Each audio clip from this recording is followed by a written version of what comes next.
그럼 피고는 뭐를 할 수 있죠? 원고가 유류분으로 받아가는 금액만큼을 부상금 청구할 수 있단 말이에요. 그걸 이용하는 거야.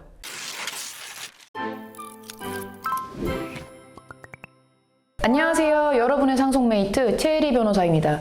오늘 말씀드릴 부분은 상속소송에서 조정, 많이 중요한가? 이 부분이거든요. 유류분 소송을 했을 때 좋은 사람이 누굴 것 같아요? 세금 떼가는 국가가 제일 좋아요. 국가는 가만히 있는데 원고랑 피고랑 열심히 싸우면서 알려줘. 그럼 딱 그 판결만 보고 증여세 부과해야 되겠군 이래요. 당연히 증여세 신고도 하지 않았겠죠. 증여세 신고가 안 된 거에 대한 신고 불성시 가산세 20%, 그리고 매일매일 붙는 납부 불성시 가산세가 1년으로 치면 대략 한 10% 정도가 붙을 수 있게 됩니다. 저희가 실제 사건에서는 어떻게 했냐면 이분들이 워낙 재산가액이 크다 보니까 납부 불성시 가산세가 700만 원이었어요. 원고와 피고가 협의를 하지 않고 상속세 납부에 대해서 서로 조정되지 않는다면 배보다 배꼽이 더 커지는 결과가 벌어지는 거죠.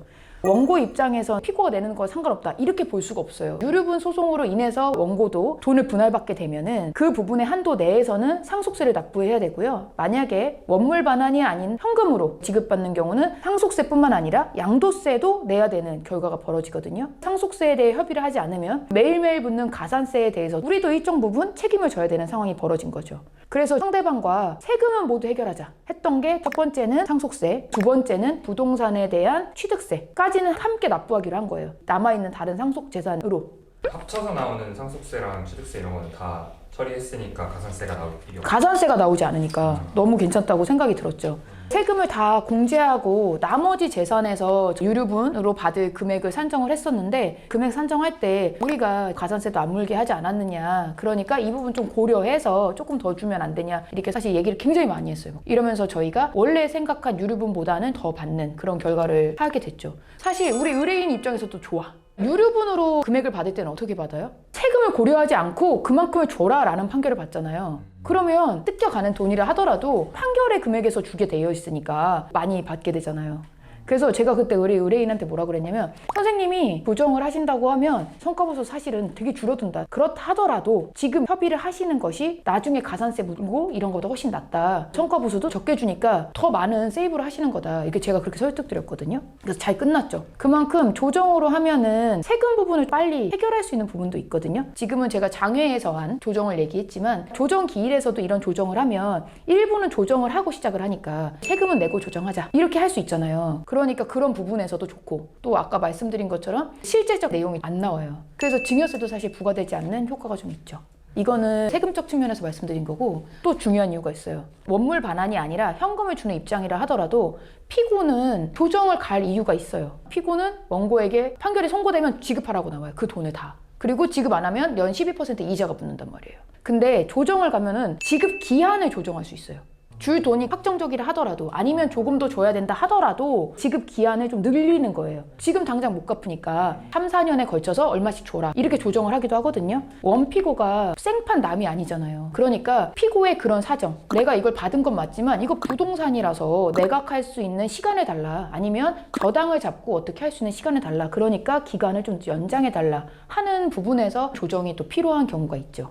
원고로서의 얘기를 한 거고, 피고로서 조정한 것 중에 좀 잘한 부분이 뭐였냐면, 조정에 갔을 때 제가 항상 얘기하는 게 세금이에요. 피고는 재산을 이미 많이 받아서 취득세든 상속세든 납부를 하고 시작을 해요. 그럼 피고는 뭐를 할 수 있죠?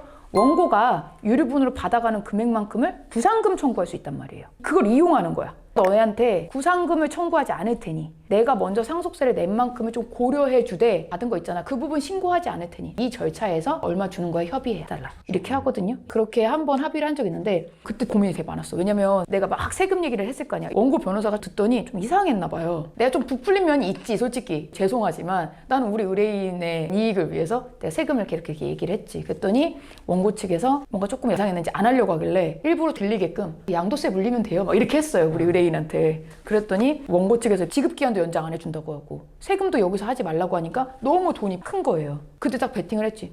저희 원물 반환하겠습니다. 그래서 지분으로 주겠습니다. 이래서 그랬더니 원고 측에서 너네 지분을 주면은 공유물 분할 청구 소송할 거다 막 이러는 거예요. 그래서 제가 그때 뭐랬냐면, 이분 직장 다니는데 그 돈 어떻게 하라고 하는 거냐, 공유물 분할이 된다 해도 어쩔 수 없는 거 아니냐, 그러니까 여기서 지분으로 주겠다 이렇게 했거든요. 그랬더니 원고 측에서 막 웅성웅성 하는 거예요. 막 그러면 현금으로 주면 얼마까지 줄 수 있냐고 해서 저희가 그때 줄 수 있는 금액에서 한 5, 6천만 원을 확 깎았어요.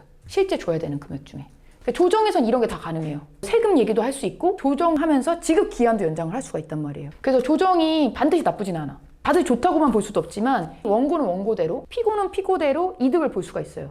원고는 빠르게 돈을 확보하고 싶을 때 이득을 볼 수 있고 피고는 지급 기한을 늘리고 싶거나 할 때 이득을 볼 수 있어요. 그리고 서로 조정하는 과정에서 세금이 덜 나가는 게 있어요. 그래서 그 부분 고려해서 어떤 사람은 덜 주겠다 얘기할 수도 있고 더 달라고 얘기할 수 있는 근거가 생기죠.